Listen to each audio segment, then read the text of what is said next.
Okay, so we hear so much about making money, hitting those big income goals, the freedom that supposedly comes with it. Hmm. But what rarely gets talked about is the actual nitty-gritty, right? The behind-the-scenes struggles, the doubts, building something from scratch. Yeah, exactly. Yeah. Which is why this piece we looked at, Von Il auf 10,000 Euro im Monat, mein ehrlicher Weg, bullshit, really stands out. It does. What's compelling immediately is how the author cuts through the kind of glamorous image you often see online. Right, that contrast with the, unvarnished reality of getting from zero income to, well, to that 10K a month mark. Hmm. The title itself says it honest, no bullshit.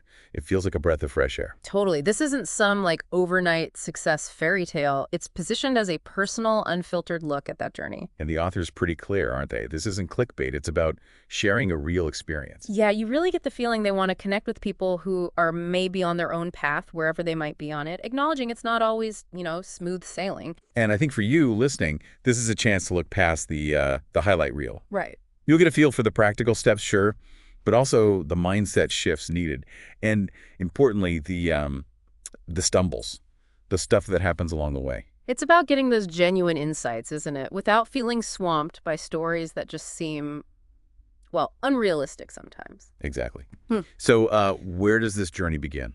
Okay, yeah, let's dive into the start. The author mentions that familiar feeling being unhappy in a job, wanting more control, that desire for self-determination. Hmm? Very relatable. And the internet naturally pops up with this, like, really attractive vision. Wealth, freedom, working from anywhere. Classic allure, yeah.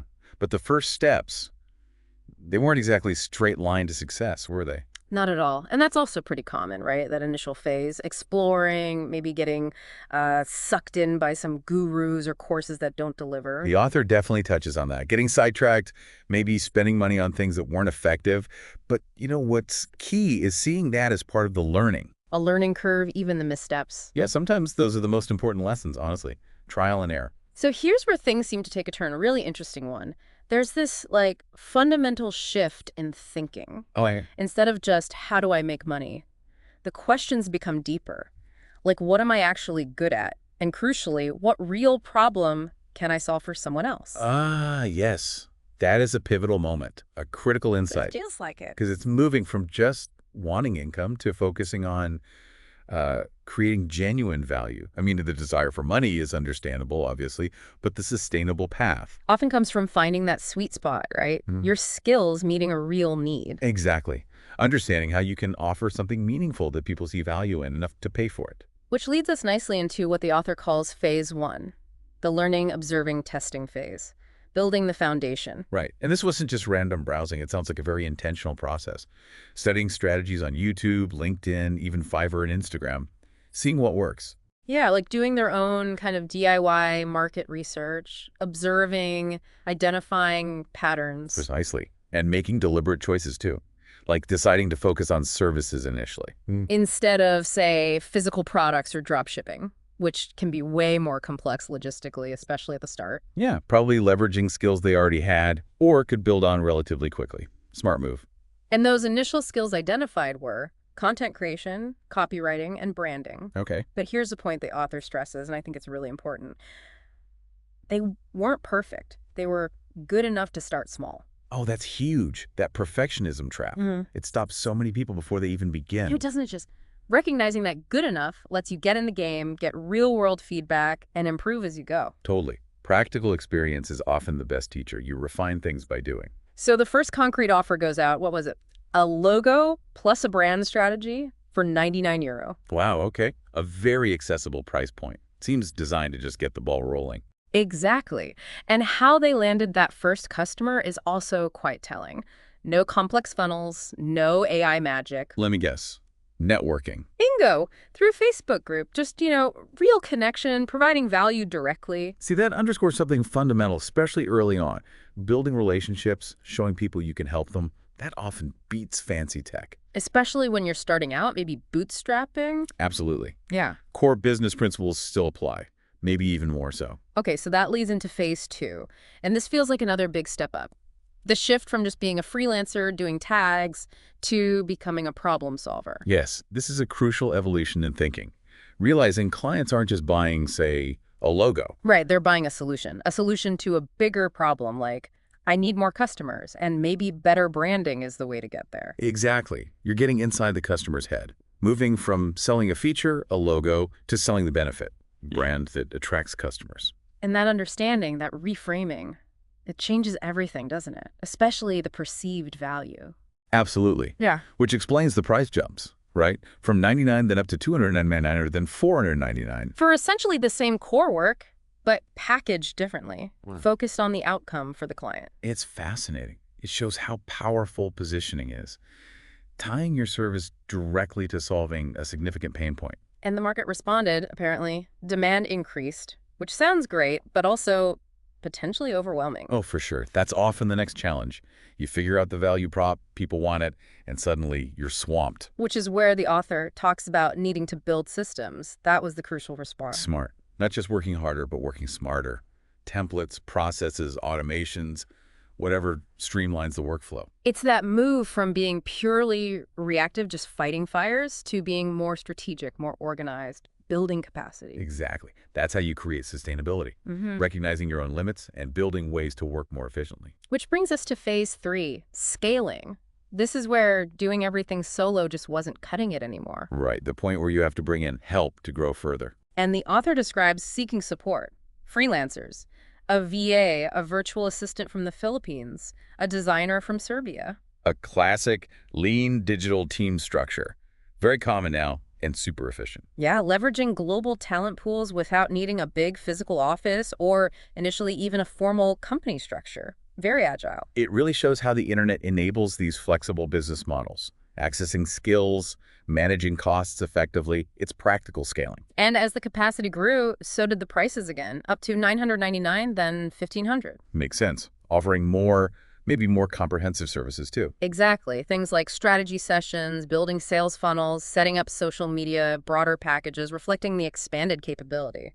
And the core idea driving this phase is that transition, isn't it? Moving from just working for money, trading time for euros. To building systems and a team that work for you, creating leverage. That's the heart of building a truly sustainable business, not just a job for yourself, where income isn't solely tied to your direct hour-by-hour input. It frees you up, right, for more strategic thinking or even just life.